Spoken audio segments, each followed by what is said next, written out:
கிறிஸ்துக்குள் பிரியமான சகோதர யாவருக்கும் அவருடைய நாமத்தினாலே வாழ்த்துதலை தெரிவித்துக் கொள்கிறேன்.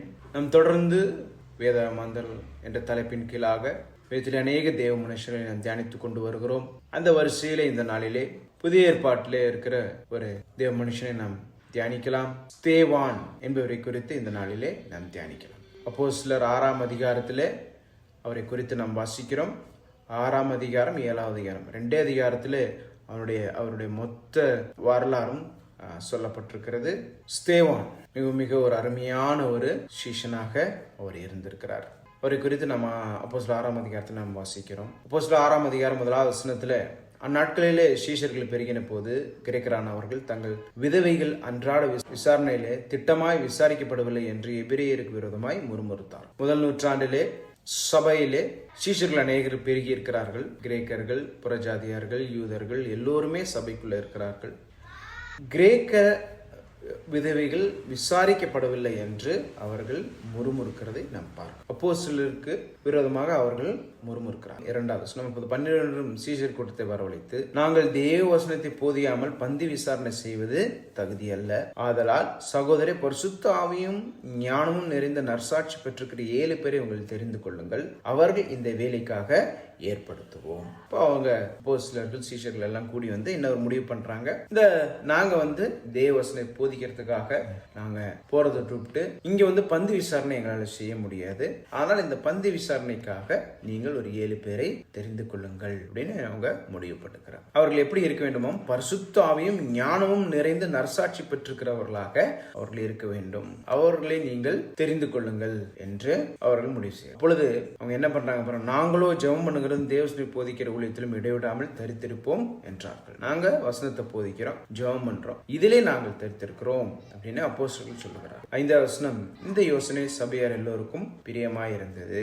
அப்பொழுது விசுவாசமும் பரிசுத்தாவும் நிறைந்தவனாகிய ஸ்தேவானையும் பிலிப்பையும் பெரோகோரையும் நிக்கோனோரையும் தீமோனையும் பர்மேனாவையும் யூத மார்க்கத்தமைந்தவனான அந்தியோகிய பட்டத்தனாகிய நிக்கோலோவையும் தெரிந்து கொண்டு. இப்போ இந்த ஒரு 7 பேர் அவர்கள் தெரிந்திருக்கிறார். இதுல பாருங்க, முதல்ல வருது யாருன்னா ஸ்தேவான். ஸ்தேவானை குறித்து என்ன அருமையாக சொல்லப்பட்டிருக்குது பாருங்க. விசுவாசமும் பரிசுத்த ஆவியும் நிறைந்தவனாகிய ஸ்தேவான். இந்த 7 பேர்ல முதல் இடம் ஸ்தேவானுக்கு சொல்லப்பட்டிருக்கிறது. அவர் எப்படியா, விசுவாசமும் பரிசுத்த ஆவியும் நிறைந்தவனாகிய ஸ்தேவான். இவர் என்ன பண்றார் அப்படிங்கறது குறித்து அதை அப்படியே பின்னாடியே வாசிக்கும் போது, அவர்களை அப்போஸ்தலருக்கு முன்பாக நிறுத்தினார்கள். அவர்கள் ஜெபம் பண்ணி அவர்கள் மேல் கைகளை வைத்தார்கள். 8வது வசனம், ஸ்தேவான் விசுவாசத்தினாலும் வல்லமையினாலும் நிறைந்தவனாய் ஜனங்களுக்குள்ளே பெரிய அற்புதங்களையும் அடையாளங்களையும் செய்தான். இன்னொரு அருமையான ஒரு காரியம். இந்த ஸ்தேவான் எதற்காக நியமிக்கப்பட்டிருக்கிறார் பாருங்க. பந்தி விசாரணைக்காக தான் அவரை நியமித்திருக்கிறார்கள். சபையிலே பந்தி விசாரணை பண்ணுவதற்காகத்தான் மட்டும்தான் அவரை நியமித்திருக்கிறார். ஆனால் ஸ்தேவான் பாருங்க, விசுவாசத்தினாலும் வல்லமையினாலும் நிறைந்தவனாய் ஜனங்களுக்குள்ளே பெரிய அற்புதங்களையும் அடையாளங்களையும் அவர் பந்தி விசாரணை செய்ததோடு மட்டும் இல்லாம வசனத்தை எடுத்து அவர் பிரசங்கித்திருக்கிறார், சுவிசேஷத்தை பிரசங்கித்திருக்கிறார், ஜனங்களுக்குள்ளே அற்புதங்களையும் அடையாளங்களையும் அவர் செய்திருக்கிறார். இன்னொரு வல்லமையுள்ள ஒரு மனுஷனாக இந்த ஸ்தேவான் இருக்கிறார் பாருங்க. அவர் என்ன பண்றார் பாருங்க. அடுத்தது 9வது வசனம், இப்பொழுது லிபர்த்தீனர் எனப்பட்டவர்களின் ஆலயத்தை சேர்ந்தவர்களும் சிரேனே பட்டணத்தாரும் அலெக்சாந்திரிய பட்டணத்தாரிலும் சிசிலியா நாட்டாரிலும் ஆசிய தேசத்தாரிலும் சிலர் எழும்பி ஸ்தேவானோட தர்க்கம் பண்ணினார்கள். எவ்வளவு ஒரு வல்லமையான ஒரு மனுஷனாக ஸ்தேவான் இருக்கிறார். பரிசுத்த ஆவியும் விசுவாசம் நிறைந்தவர், வல்லமை நிறைந்து அற்புதங்களையும் அடையாளங்களையும் செய்திருக்கிறார். அந்த காலகட்டத்தில் இருந்த மிகப்பெரிய ஞானிகள் அவர்களோடு கூட எழும்பி ஸ்தேவான் தர்க்கம் பண்றார். ஞானிகளோடு எதிர்த்து அவர் தர்க்கம் பண்றார். 10வது வசனம், அவன் பேசின ஞானத்தையும் ஆவியும் எதிர்த்து நிற்க அவர்கள் கூடாமல் போயிற்று. அவரு வல்லமையுள்ள ஒரு பிரசங்கியராக ஸ்தேவான் இருந்தார். அவரோட எதிர்த்து தர்க்கம் பண்றாங்க. ஆனால் ஸ்தேவானுடைய தர்க்கத்திற்கு, ஸ்தேவானுடைய ஞானத்திற்கு அவர்கள் எதிர்த்து நிற்க முடியல. 11வது வசனம், அப்போது அவர்கள் மோசேக்கும் தேவனுக்கு விரோதமாக இவன் தூஷண வார்த்தைகளை பேச கேட்டோம் என்று சொல்லும்படியாக மனுஷரை ஏற்படுத்தி ஜனங்களையும் மூப்பரையும் வேதபாரகரையும் எழுப்பி விட்டு அவன் மேல் பாய்ந்து அவனை பிடித்து ஆலோசனை சங்கத்திற்கு முன்பாக இழுத்து கொண்டு போய். எவ்வளவு ஒரு வல்லமை, பரிசுத்த ஆவியில் நிறைந்தவராக, வல்லமை நிறைந்தவராக, தைரியம் உள்ளவராக இருந்த ஸ்தேவான் இருந்திருக்கிறார் பாருங்க. அவர் தர்க்கம் பண்றார். அவர் பேச்சுக்கு அவர்களால் எதிர்த்து நிற்க முடியல. அதனால என்ன பண்றாங்க, இவர் தேவனுக்கு விரோதமா தூஷண வார்த்தைகளை பேசுகிறார் என்று சொல்லி அவனை சங்கத்துக்கு, ஆலோசனை சங்கத்துக்கு முன்பாக இழுத்து கொண்டு போய் விடுகிறார். அவ்வளவு ஒரு வல்லமையுள்ள ஒரு பிரசங்கியராக, தைரியம் உள்ளவராக இந்த ஸ்தேவான் இருந்தார். பொய் சாட்சிகளையும் நிறுத்தினார்கள்.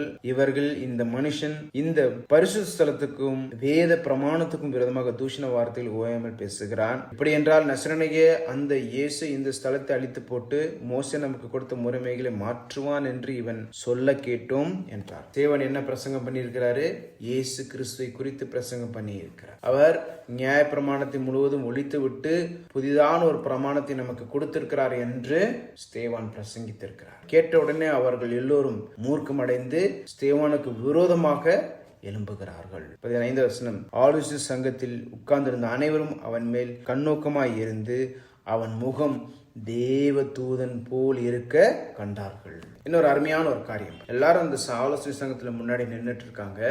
ஸ்தேவான் அவர்கள் மத்தியிலே இருக்கிறார். அவர் முகத்தை பார்க்கும்போது எப்படியும் தேவ தூதனுடைய முகம் போல் இருந்தது. அவ்வளவு வல்லமை நிறைந்தவராக, பரிசுத்தாவை நிறைந்தவராக, தைரியம் உள்ளவராக அவர் அங்கே நின்று கொண்டிருக்கிறார். ஆலோசனை சங்கத்துக்கு முன்பாக இயேசு கிறிஸ்துவை குறித்து பிரசங்கித்துக் கொண்டிருக்கிறார். பிரசங்கிக்கும் போது அவருடைய முகம் எப்படி இருந்துச்சு? தேவதூதனுடைய முகம் போல் அவ்வளவு பிரகாசமாக இருந்தது என்று சொல்லப்படுது. இப்ப 7ஆம் அதிகாரத்தில் நம்ம வாசிக்கும் போது பார்க்கிறோம், ஸ்தேவான் இயேசு கிறிஸ்துவை பிரசங்கிக்க ஆரம்பிக்கிறார். எப்படி ஆரம்பிக்கிறார்னா, ஆபிரகாமிலிருந்து அவர் ஆரம்பிக்கிறார். ஆபிரகாமை தேவன் அழைத்தார் இல்லையா, அதிலிருந்து தன்னுடைய பிரசங்கத்தை ஆரம்பிக்க. அதாவது ஆதியாகமம் 12ஆம் அதிகாரத்திலிருந்து தன்னுடைய பிரசங்கத்தை ஆரம்பிக்க. 7ஆம் அதிகாரம் 2வது வசனம். அதற்கு அவன், சகோதரரே, பிதாக்களை கேளுங்கள். நம்முடைய பிதாவாகிய ஆபிரகாம் காரானூரிலே குடியேறதுக்கு முன்னே மெசொப்பொத்தேமியா நாட்டிலே இருக்கும்போது மகிமையின் தேவன் அவனுக்கு தரிசனமாகி, நீ உன் தேசத்தையும் உன்னத்தையும் விட்டு புறப்பட்டு நான் உனக்கு காண்பிக்கும் தேசத்துக்கு வா என்றார். ஆதியாகமம் 12ஆம் அதிகாரத்திலிருந்து தன்னுடைய பிரசங்கத்தை ஆரம்பிக்கிறார். ஆபிரகாம்ல இருந்து ஆரம்பிக்கிறார். ஆபிரகாம் அந்த மெசொப்பொத்தேமியா நாட்டிலே இருக்கும்போது தேவனால் அழைக்கப்பட்டார். அதுல இருந்து அவர் பிரசங்கத்தை ஆரம்பிக்கிறார். இப்படி ஆரம்பிச்சு சாலமோன் தேவாலயத்தை கட்டினான். அந்த சாலமோன் வரைக்கும் அவர் ஃபுல்லா சொல்லிட்டு வர. ஆதியாகமம் 12ஆம் அதிகாரம் அதுல இருந்து ஆரம்பிச்சு ஆதியாகமும், யாத்திராகமும், உபாகமும், அதே போல 1 சாமுவேல், 2 சாமுவேல், 1 ராஜாக்கள் வரைக்கும் வந்துட்டார். சாலமோனு கிட்ட வரைக்கும் வந்துட்டார். அவ்வளோ ஒரு பெரிய ஒரு பிரசங்கத்தை ஸ்தேவான் செய்து கொண்டிருக்கிறார். இப்போ சாலமோன் தேவாலயத்தை எழுப்பினது வரைக்கும் அவர் சொல்லிட்டு அடுத்தது என்ன சொல்றாரு பாருங்க. 51 வசனத்திலும், வணங்கா கழுத்துள்ளவர்களே, இருதயத்திலும் செவிகளிலும் விருத்த சேதனம் பெறாதவர்களே, உங்கள் பிதாக்களை போல நீங்களும் பரிசுத்த ஆவிக்கு எப்போதும் எதிர்த்து நிற்கிறீர்கள். தீர்க்கதரிசிகள் யாரை உங்கள் பிதாக்கள் துன்பப்படுத்தாமல் இருந்தார்கள்? நீதிபரனுடைய வருகையை முன்னறித்தவர்களையும் அவர்கள் கொலை செய்தார்கள். இப்பொழுது நீங்கள் அவருக்கு துரோகிகளும் அவரை கொலை செய்த பாதகருமாய் இருக்கிறீர்கள். தேவதூதரை கூட நீங்கள் நியாயப்பிரமாணத்தை பெற்றிருந்தும் கை கொள்ளாமல் போனீர்கள் என்றான். இப்போ என்ன ஒரு வார்த்தை இவர் பயன்படுத்திட்டாருன்னா, வணங்கா கழுத்துள்ளவர்களே, நீங்கள் எல்லாரும் தீர்க்கதரிசிக்கு விரோதமாக இருக்கிறீங்க. எந்த தீர்க்கதரிசி தான் நீங்க விட்டு வைக்கல, எல்லாரையும் துன்பப்படுத்தி இருக்கிறீங்க. அவர்களுக்கு நீங்கள் துரோகிகளாக இருந்து அவர்களை கொலை செய்தீர்கள். நீங்க நியாயப்பிரமாணத்தை பெற்றிருந்தோம், அதன்படி நீங்கள் செய்யல அப்படின்னு இந்த ஆலோசனை சங்கத்துக்கு முன்பாக அவர் பிரசங்கித்திருக்கிறார். 54 வசனம் பாருங்க. இவைகளே அவர்கள் கேட்டபோது மூர்க்கமடைந்து அவனை பார்த்து பல்லை கடித்தார். வணங்கா கழுத்துள்ளவர்களே அப்படின்னு சொன்ன உடனே அவங்களுக்கு கோபம் வந்துருச்சு. அவனை பார்த்து மூர்க்கமடைகிறார். இனிமே ஸ்தேவானுடைய நோக்கம் இயேசு கிறிஸ்துவை பற்றி சொல்லதான். ஆதியாகமத்திலிருந்து ஆரம்பிச்சு இயேசு கிறிஸ்து வரைக்கும் தான் அவர் சொல்லணும். தான் அவருடைய பிரசங்கத்தினுடைய ஒரு நோக்கம். சாலமோனுடைய தேவாலயம் கட்டப்பட்டதுல இருந்து வரைக்கும் சொல்லிட்டு அதுல இருந்து என்ன சொல்றாரு இவரு, வணங்கா கழுத்துள்ளவர்களே அப்படின்னு சொன்ன அவர்கள் கோபம் அடைந்து விடுகிறார்கள். அவனை பார்த்து பல்லை கடித்தார்கள். 57 வசனம் பாருங்க. அவன் பரிசுத்த ஆவியினாலே நிறைந்தவனாய் வானத்தை அண்ணாந்து பார்த்து தேவனுடைய மகிமையும் தேவனுடைய வலது பார்சத்திலே இயேசுவானவர் நிற்கிறதையும் கண்டு. எல்லாரும் மூர்க்கம் அடைந்து எல்லாரும் அப்படியே ஒரு என்ன சொல்றது, ஒரு கொலை வெறியில இருக்கிறாங்க. அப்போ ஸ்தேவான் என்ன பாருங்க, பரிசுத்த ஆவியினால் நிறைந்தவனாக தேவனுடைய மகிமையும் இயேசு கிறிஸ்து தேவனுடைய வலது பார்சத்தில் நிற்கிறதையும் அவர் பார்க்கிறார். பார்த்துட்டு இதோ வானங்கள் திறக்கிறதையும் மனுஷகுமாரன் தேவனுடைய வலது பார்சத்தில் நிற்கிறதையும் காண்கிறேன் என்றார். அவர் அந்த காட்சியை கண்டுட்டு அவர் என்ன சொல்றாராம், வானம் திறந்திருக்கிறது, ஆண்டவராக இயேசு கிறிஸ்து தேவனுடைய வலது பார்சத்தில் இருக்கிறார் என்பதை நான் பார்க்கிறேன் அப்படின்னு அவர் சொல்றாரு. அப்பொழுது அவர்கள் உரத்த சத்தமாய் கூக்குரலிட்டு தங்கள் காதுகள் அடைத்துக் கொண்டு ஒருமனப்பட்டு அவன் மேல் பாய்ந்து.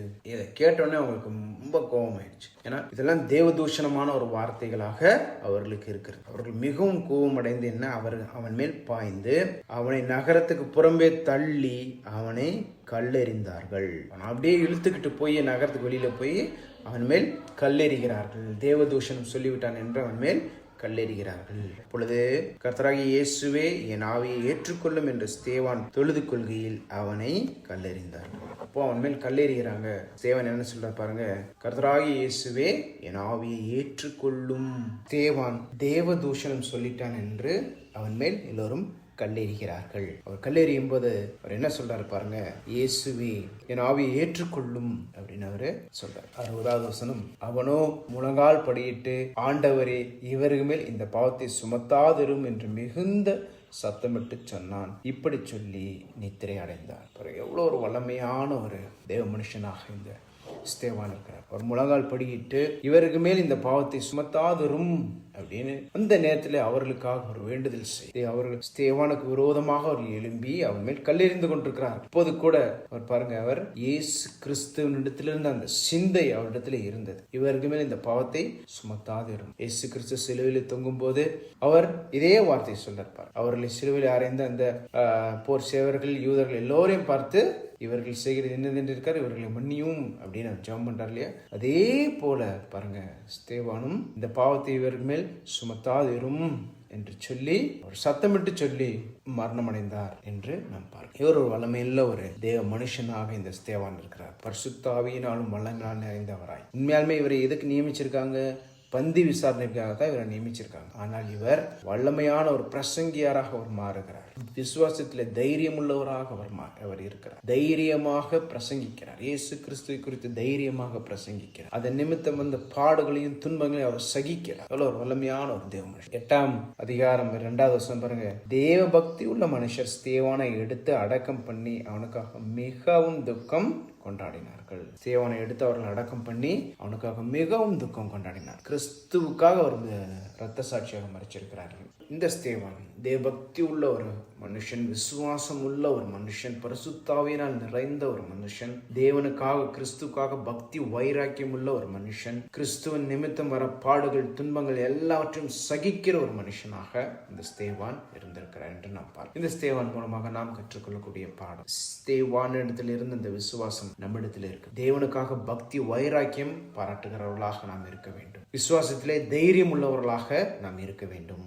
2 பேதுரு 1ஆம் அதிகாரம் 5வது வசனம், இப்படி இருக்க நீங்கள் அதிக ஜாக்கிரதை உள்ளவர்களாய் உங்கள் விசுவாசத்தோட தைரியத்தையும் அப்படின்னு. அப்ப விசுவாசத்தோட அந்த தைரியம் நமக்கு இருக்க வேண்டும். ஸ்தேவானை போல கிறிஸ்துக்காக விசுவாசத்துல தைரியம் இருக்க வேண்டும். கிறிஸ்துக்காக நாம் துன்பங்களும் கஷ்டங்களும் வறுமையானால் அதை நாம் சகிக்கிறவர்களாக நாம் இருக்க வேண்டும். 1 பேதுரு 4ஆம் அதிகாரம் 16வது வசனம், ஒருவன் கிறிஸ்தவனாய் இருப்பதனால் பாடுபட்டால் வெட்கப்படாமல் இருந்து அது நிமித்தம் தேவனை மகிமைப்படுத்த கடவன். கிறிஸ்துவின் நிமித்தம் பாடுகள் வரும்போது, துன்பங்கள் வரும்போது, கஷ்டங்கள் வரும்போது அதை நாம் சகிக்க வேண்டும். 1 பேதுரு 2ஆம் அதிகாரம் 20வது வசனம் பாருங்க, நீங்கள் குற்றம் செய்து அடிக்கப்படும் போது பொறுமையோடு சகித்தால் அதனால் என்ன கீர்த்தி உண்டு?